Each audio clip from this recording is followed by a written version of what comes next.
The Dead Have Never Died by Edward C. Randall. Read for you by BlueFriend in beautiful BC. Chapter 18. From Death's Sleep. By what right do you presume to compel my presence in this house? The room was in absolute darkness. The voice of one called by the world dead, trembling with anger, broke upon the stillness of the night. Do you understand the situation in which you find yourself? I asked. I do not, and will not allow any man to dictate to me, he replied. You are not afraid? I said. Afraid? I am not afraid of God or man, and I will not remain here. It might be to your advantage if you would, I said. I did not force you to come. You are as much a stranger to me as I am to you. He asked, Who did force me to come? I do not know. Tell me about it. As it comes to me now, an irresistible force seemed to urge me from a dreamlike condition. Suddenly I was awake in your presence and immediately concluded that in some manner you controlled my conduct. I cannot permit that. I inquired, You are mistaken there, but does it not occur to you that some great good may come of this meeting? The stranger said, I cannot in any way understand your suggestion or see how any good can come of an enforced conference. If you did not bring me, who did? I had no desire to come and no desire to remain. This house and its surroundings are unfamiliar to me. With your permission, I will retire. I said, Before you go, I should like to have you know something of the work we are doing, which may account for your coming. He replied, Well, sir, finding myself in this unfamiliar situation, I will not be lacking in courtesy. I replied, For many years I have been engaged in psychical research with this psychic who sits opposite me, trying to obtain a practical solution of that great physical change called death. He answered, And what has that to do with me? I'm not dead, and I'm not interested in the subject. I said, Wait a moment, please. You will be interested when I tell you that I have discovered something of the daily life and environment of the individual after he has ceased to be an inhabitant of the earth plane. He answered, You are entirely mistaken in your statement. There's no survival, there's no continuity of life. Death is the end. Are you sure? Absolutely, he replied. So I answered, Suppose I could prove to you here and now that death, so called, is but a physical change, the separation of the life force from the flesh garment, that substance with which it is clothed during its journey on this plane. Suppose I could demonstrate here and now that the individual has a spirit body composed of matter with form, features, and expression during his entire earth life, and at dissolution simply becomes an inhabitant of the next plane of consciousness with the same spirit body, is in short the same identical man. He said, "There is no such thing as life after death." I am going to try and explain what life is before I give you the absolute proof of what I state. Now, follow me.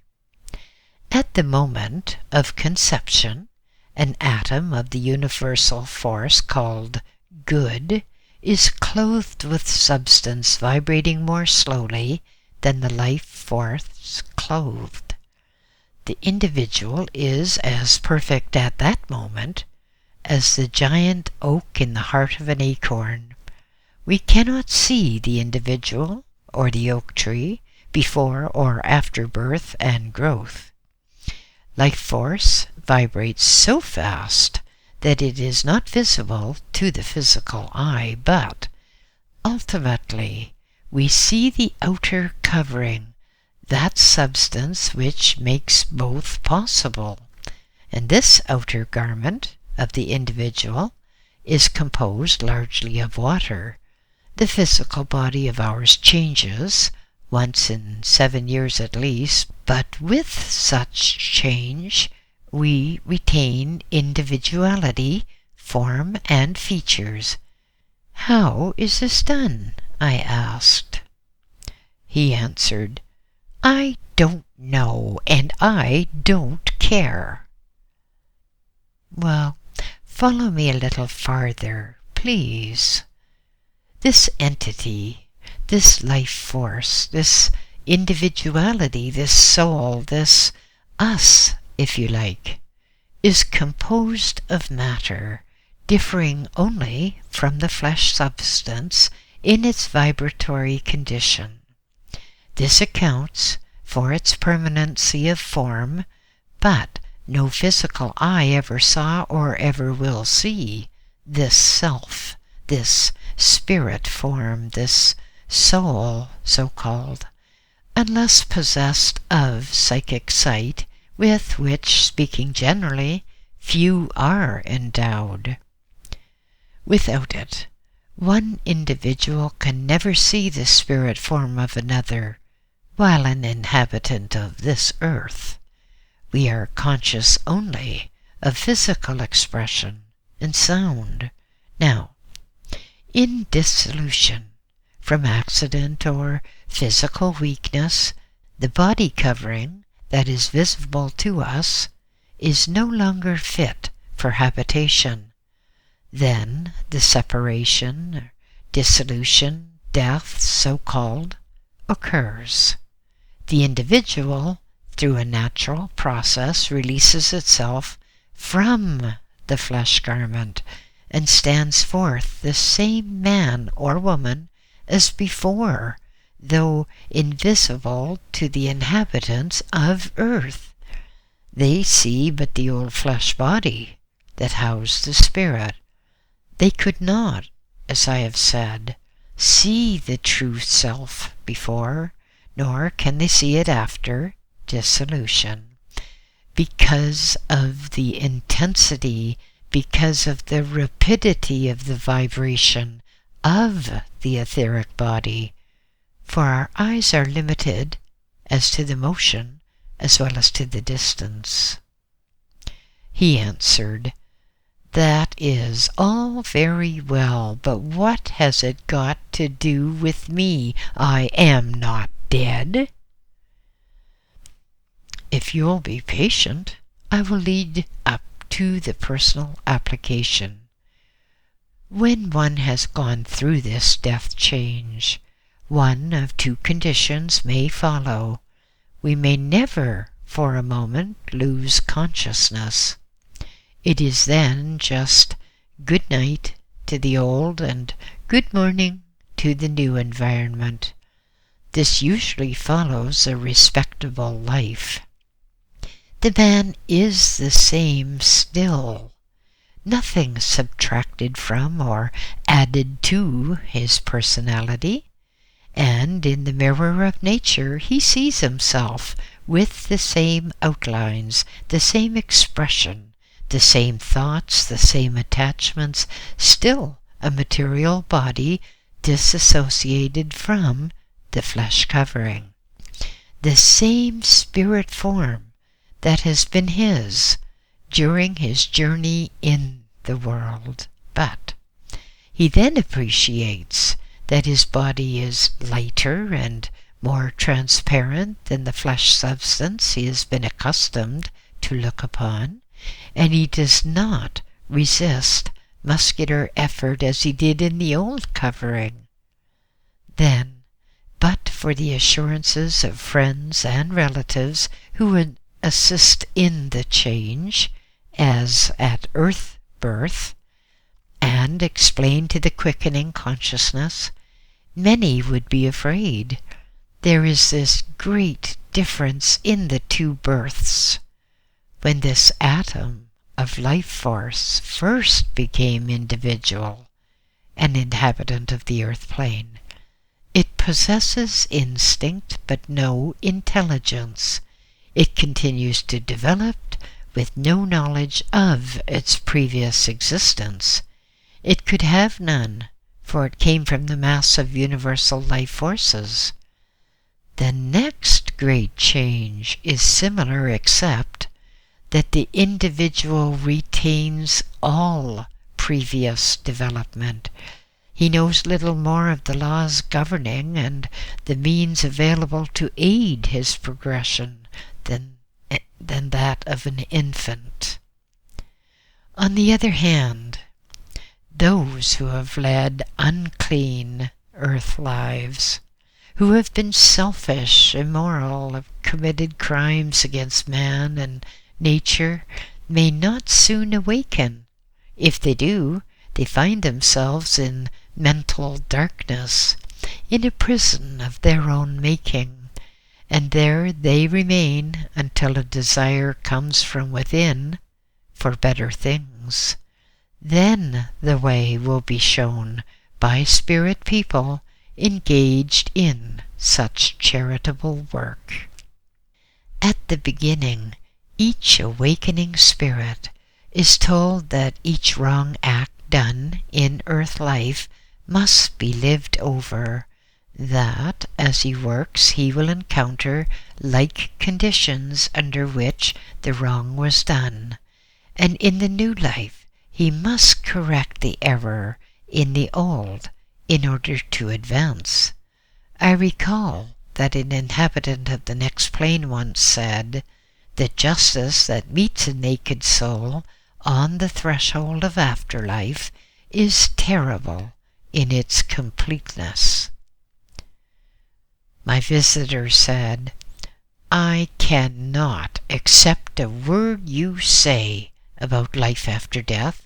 There is no other life. There can be none. A man dies like a dog."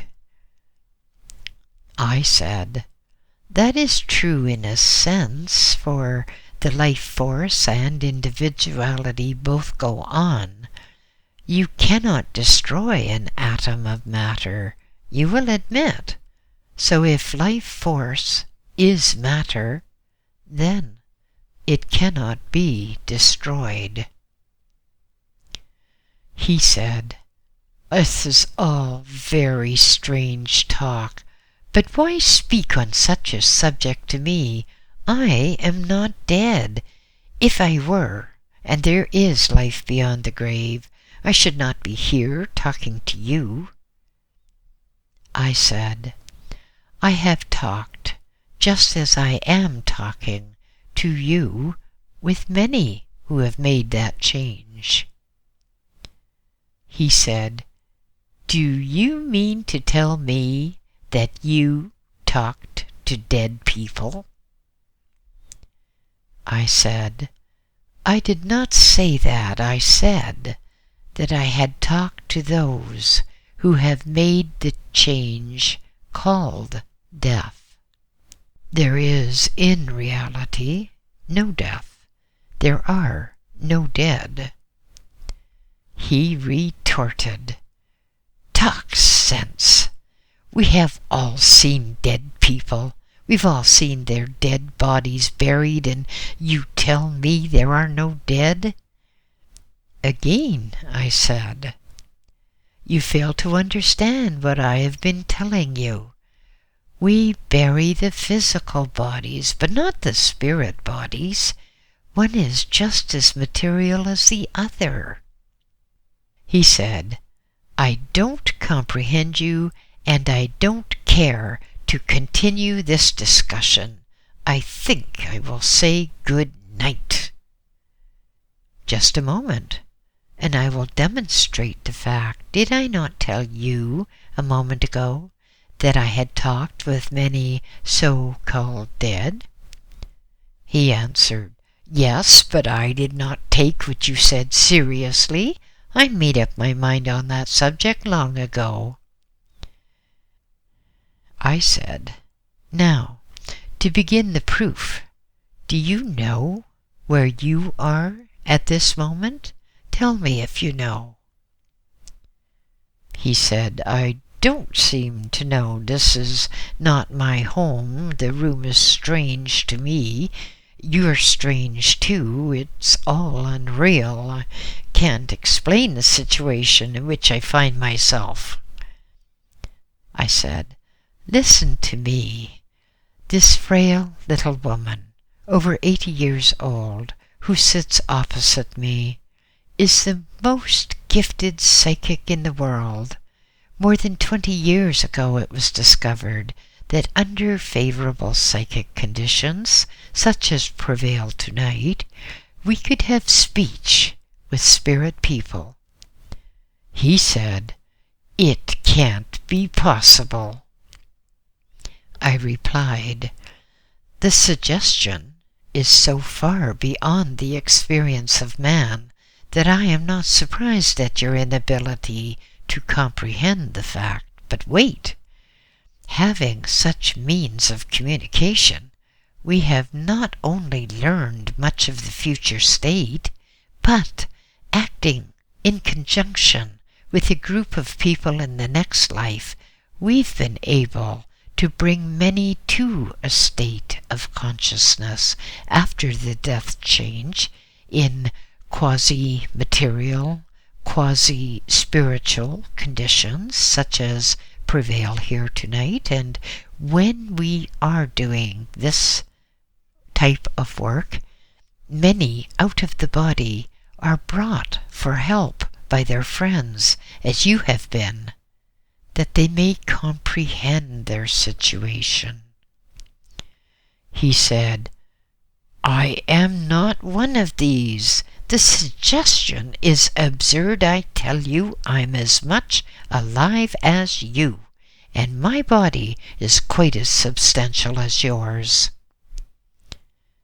I said, hold up your hands as I do mine, and see if there's any difference between the two. He answered, yes, there is a difference. I now discover yours are opaque. Mine is transparent. I can see right through. Is this hypnotic suggestion? No, I said. You are facing new conditions tonight. Do you know that we sit in intense darkness and cannot see you, although we hear your voice distinctly?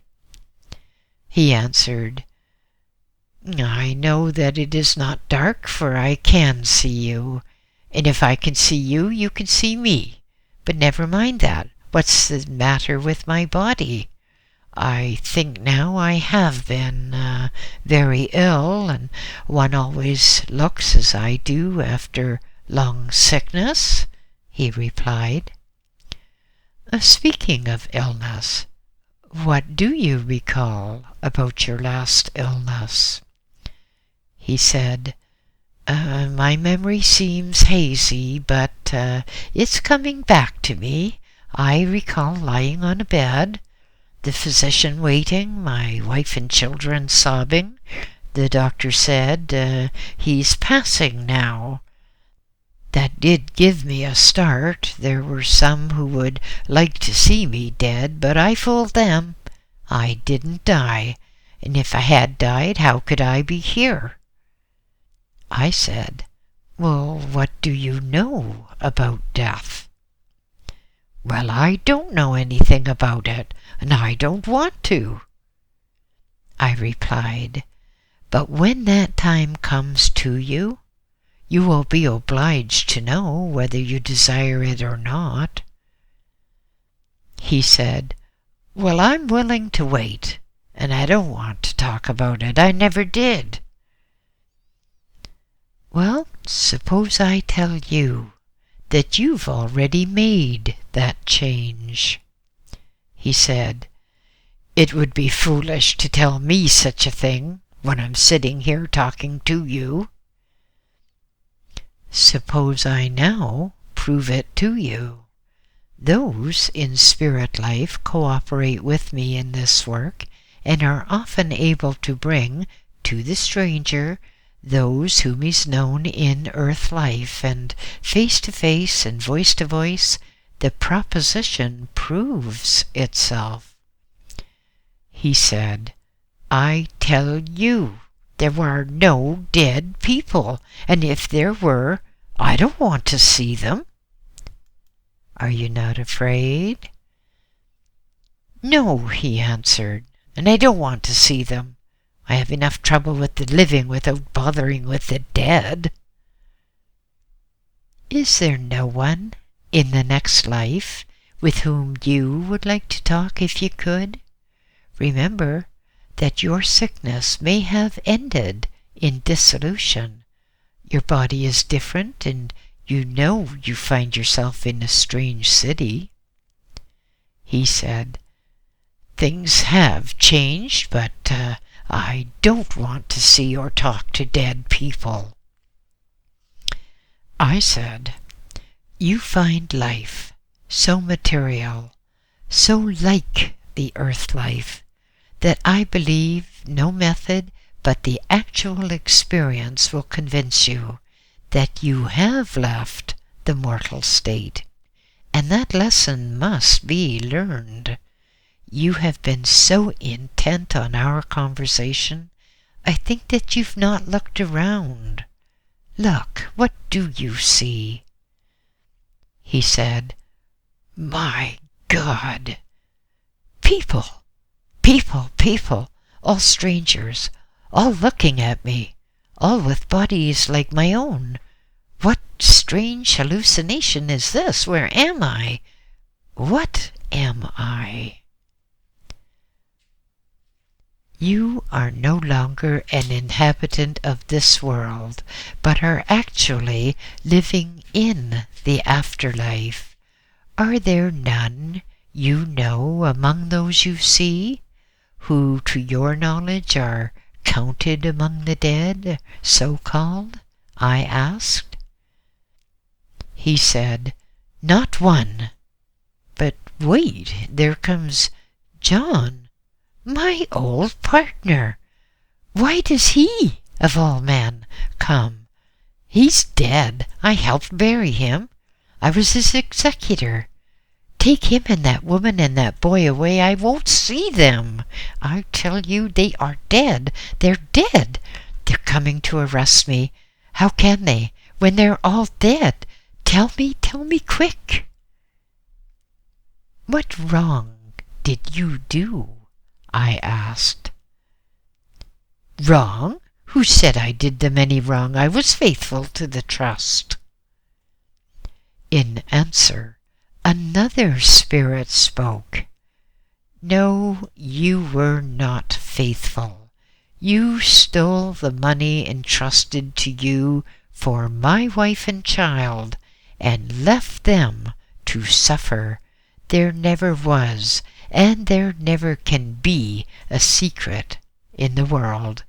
When you kept from my loved ones that which I left for their support, and let them die in want, I saw, and all your friends in spirit life saw your act and the working of your mind." He said, "No secret in the world my crime is known? The dead alive? Have I too left my physical body to find life when I thought to find oblivion? Am I to meet all those I have wronged? I cannot face the future. Darkness is gathering. I'm falling. God help me. The voice faltered, struggled for further speech, and was lost. The gross material that clothed his organs of respiration disintegrated, and he spoke no more. We had participated in one of the most remarkable experiences that it has been the privilege of man to have. We had talked with one who had left the physical body and witnessed his own awakening. Chapter 19. The Imagination. Round about me is the Canadian wilderness, vast and impenetrable. I have come across the American border into the forest, as I always do when the days grow long. I am far from the trodden ways of men, in a place where one can feel the heartbeat of the universe. In the splendid silence, I am able to think deeply and clearly. The house of logs, surrounded by broad verandas, is built upon a point of land extending some little way into the lake. About the cabin, pines and silver birch trees give grateful shade when the sun is high. To the left are islands covered with hemlock and embracing vines. To the south and across the neck of the deep bay is the rock-bound shore of the mainland, and to the northwest there are woods and ragged rocks, lakes and rivers, and beyond, prairies just as nature left them before men came out of savagery. The winds, enriched among the trees with those properties that give health, sweep across the point on which the cabin stands on their way down the great valley of the St. Lawrence. Long, deep breaths of such pure air fills one's blood with oxygen, purifying it till it grows red, and the nerve fluid ceases to be agitated. There are voices in these silent places. One may not understand them, but knowing that life, whenever found, has intelligence, the fact of language must stand admitted. The furtive folk are no less dumb than the deaf-mute, yet who can say that they, denied a speaking tongue, do not communicate by motion with as much freedom as our own deaf-mutes? The ability to communicate with each other is not denied the insect life or the furtive folk. The wild flowers upon the river bank, the reeds in the marshes, the young trees, children of the parent pine and oak and maple, rearing their heads into the concave sky, must have language or means of communicating with each other. Otherwise, the scheme of the universe is a failure. Why should life be created, allowed to develop and progress, and be denied speech? I cannot comprehend life in any form without language. With my conception of life force, the environment is wonderful. In the stillness of the night, the forest awakes. The lazy sound of bees, those workers of the day, is no longer heard. The gulls that have sailed through the blue sky from early morning, searching for food, have gone back into the little lakes, far from the presence of man, and rest on the bosom of the waters with their young. But the workers of the night are awakening. There's a splash. A mink is swimming around the point, playing. There is a breaking of branches as the deer come down to drink. I hear a soft footfall as the denizens of the forest range for food. Now comes the night song of the whippoorwill, and I feel in my face the wind made by the black bat's wings. The frogs croak and call to one another from pool and marsh and river bank, and then comes the stir among the trees and growing shrubs and embracing vines. No, I don't understand their speech, nor could I understand the speech of the ancient Chaldeans, but if they talked in my presence, I should know it. I know that as the winds sough through the trees and the vines, swaying the branches and needles of the majestic pines, the sounds produced are as varying as the speech of man. How beautiful is the morning near to nature's heart! Every blade of grass that grows in the clearing, as well as the undergrowth in the forest, is wet with dew and glistens in the sun. All is still. The waters mirror the rocks and trees along the wooded shore. The loon gives a startled cry, goes down into the deep, and sets in motion upon the surface of the waters circles which we are told never cease. I went by canoe with my guide to explore some distant lakes. We had crossed the divide and fished in waters that had seldom mirrored the face of man, and as we glided along the indented shore, deer feeding in the rushes leaped from the water and disappeared. From the bushes, a fox with cunning eyes and upraised foot watched us as we passed. From the deep, the black bass leaped, and down in the clear waters the muskellunge swam lazily over the bars. At dinner on the shore among the sturdy pines and hemlocks, the crackling fire, savory bacon, and aromatic coffee to satisfy the appetite, made strong with effort, such was yesterday, and returning home, as the sun disappeared in the golden west, having taken a plunge in the waters of the lake, I sat down in a great chair on the veranda to rest.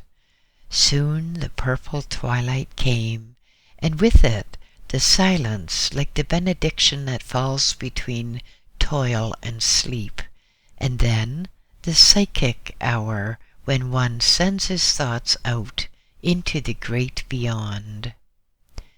I was weary, and musing on the marvelous experiences that had been mine. My thoughts went out to my own in the afterlife, and to the many new friends and acquaintances I have made among such people. There was harmony between the eye and brain. The tints between earth and sky become neutral. I looked lazily upon the waters, at the islands and down the long bay, and as I mused, there fell upon my senses music so distant as hardly to be perceptible. Was it music at all? I listened again. It seemed to be in a valley among the hills. I could not believe my senses. It was distinct, yet not distinct. It sounded like a great orchestra of string and reed instruments played by master hands, and with it the gentle wind among the trees, and all the voices of nature seemed to blend in one great whole. It approached with soft cadence and then receded, passing back into the silence where it was lost. Looking again, I saw the harvest moon, which had just risen over the trees, made a bright and shining path across the lake, and as I watched the waters play and sparkle in that light, I was astonished to see a bridge from the farther shore across the narrow bay, leading straight to the point on which my cabin stood. It was as perfect in outline as the one suspended across Niagara's gorge, with the exception that, while definite in outline, it was light and almost transparent. The entire structure seemed made of soft, filmy, radiant material, definite yet indefinite. As I watched, I saw someone approaching over the bridge. Soon I beheld the outline of a woman's form, and beside her a younger boy, holding her hand. Was this a dream? Startled, I aroused myself, and beads of perspiration came out upon my forehead. I felt the chair and tightened my hold. I looked up and dimly saw the stars and constellations in the sky and the islands in the lake. I saw again the bridge of light and those who were coming nearer. I shut my eyes, and all the moonlight, the waters, the island in the water were blotted out, all gone, but the bridge of light and those who were upon it. I was alone in this great forest. Afraid? One asks. Yes, at first, until I appreciated that I saw not with physical eyes, but through my senses. I was looking into the invisible. I had come to know long ago that the dead, so-called, were my friends, so there was nothing to fear, and I waited for their coming. So distinct was the woman that I saw her dress of white flowing garments like the Greeks wore in the days of Pericles. Then her face, and as it became visible, I half started to my feet, for it was the smiling face of my mother. I observed her features and how her hair fell in folds around her ears.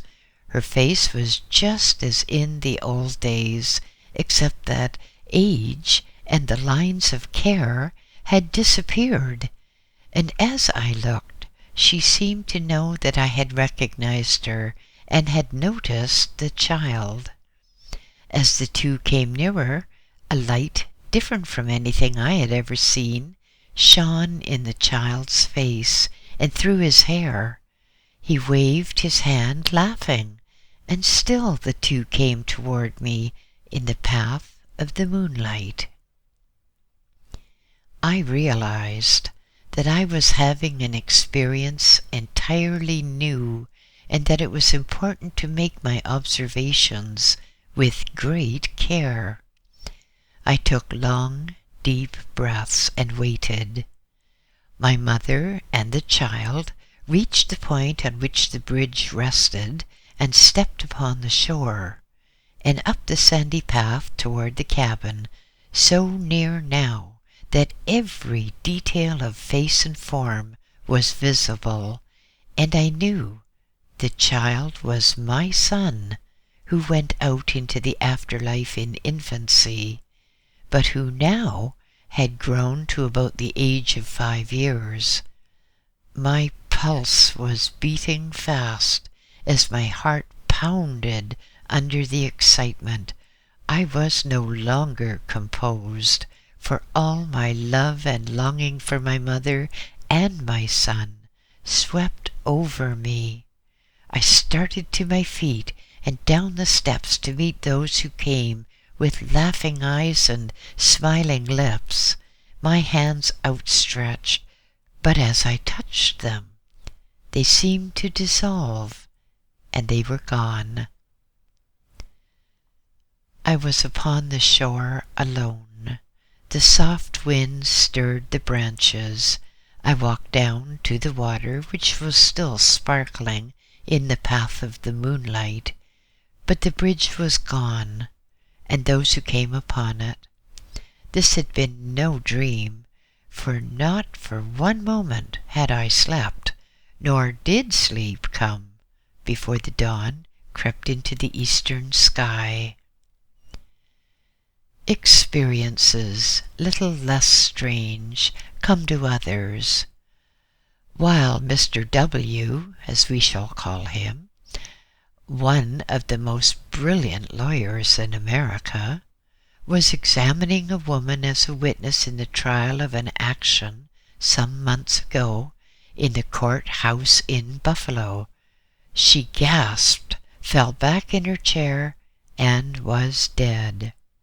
Mr. W., wholly without imagination and painfully material, told me, and I have not the slightest doubt of his veracity, that when he saw his client gasp and fall back in her chair, he rushed towards her, and as he did so, he saw, and plainly saw, a shadow-like substance having the form and outline of the witness emerge from the body and move away.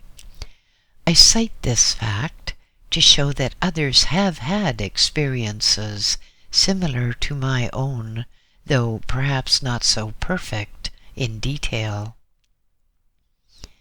Months have elapsed since I sat upon the veranda about the log cabin in the Canadian wilderness and saw the etheric bridge and the two inhabitants of the afterlife.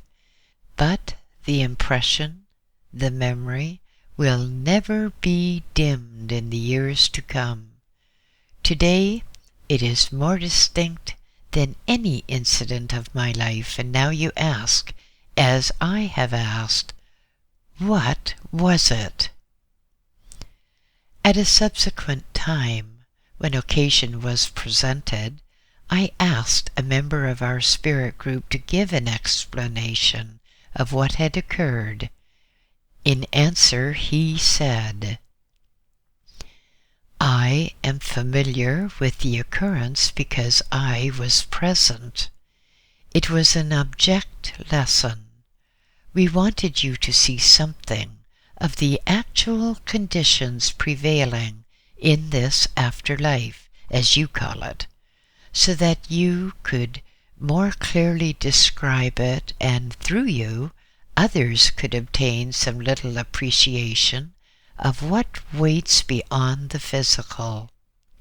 Before I answer your question in detail, I want to say again, and it cannot be repeated too often, that the body that you see and touch is but the housing or garment worn by another body, the etheric or spirit body, which is just as much substance as the flesh, but so refined, intense, and so high in vibration that the physical eye cannot see it or the hand feel it. Now, in death, so called, the etheric body leaves the physical housing. It ceases to live on the physical plane and becomes an inhabitant of this plane, where everything is etheric, matter simply vibrating more rapidly than such substance as is seen ordinarily by men. We repeat this proposition to you, and you should repeat it to others as often as occasion is presented, because it is entirely new in physics, and so beyond the world's teaching, that even with oft-repeated telling, it will be found difficult of comprehension.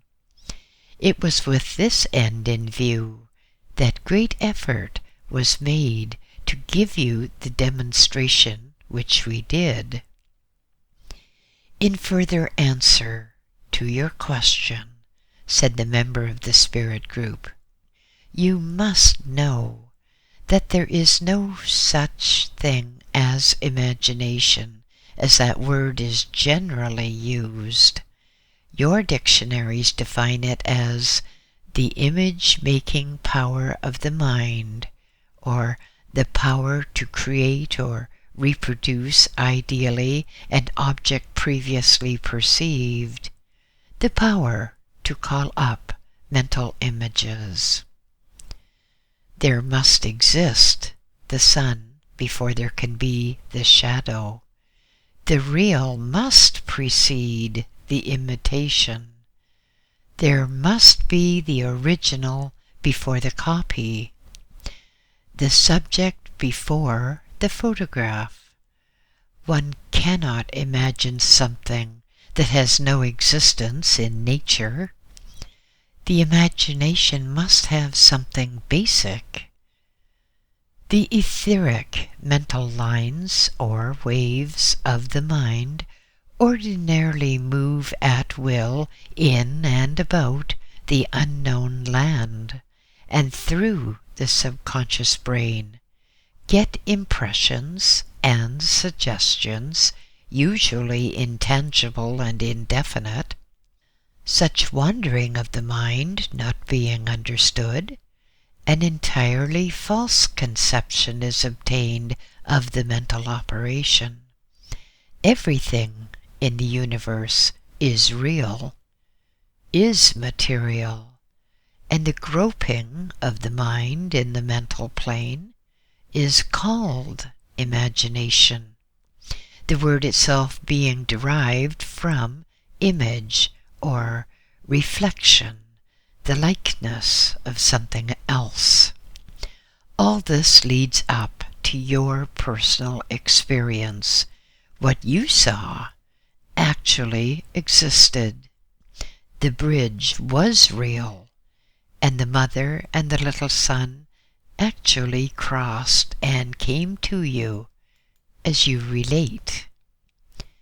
But you did not see with your physical eye. You were alone in the great forest, and around you all was natural. There was perfect harmony between you and your environment. Your thought was passive, and we, coming in close contact with your brain, touched and quickened, or rather sensitized, your psychic sense, and by that process you saw more surely than would have been possible with the physical eye. It is only on rare occasions that it is given to one without psychic sight fully developed to look into the invisible, and it may never come to you again. The bridge you saw was composed of etheric substance, actual and real, constructed by mental operations rather than by hands. The mind can only fashion gross matter into form by use of the hands, but etheric forms may be fashioned and changed by mental operation alone, and those whom you saw were your own. They had bodies, etheric bodies, and they were clothed in etheric garments. As you know, they are not lost, but they live and progress in this, the mental sphere, waiting until the period of your development in the physical is completed. Then will come the reunion, the meeting, and together, life everlasting. When will the mind grasp the proposition that all natural changes planned by the master intelligence mean progress? When shall we as a people be able to look upon the last great change understandingly? When shall we become big enough to think of the opportunity given to the one who goes forth instead of thinking of our temporary loss. If the world would only comprehend that death means living on in a more splendid environment, and that those who have gone forth continue to live in a world no less material than this, the burden of sorrow and the awful fear of what is called death would pass from the human heart. Ignorance is the parent of fear. What matters it whether one goes out this year or next? In the afterlife, time does not exist, and progress is eternal. End of chapter 19.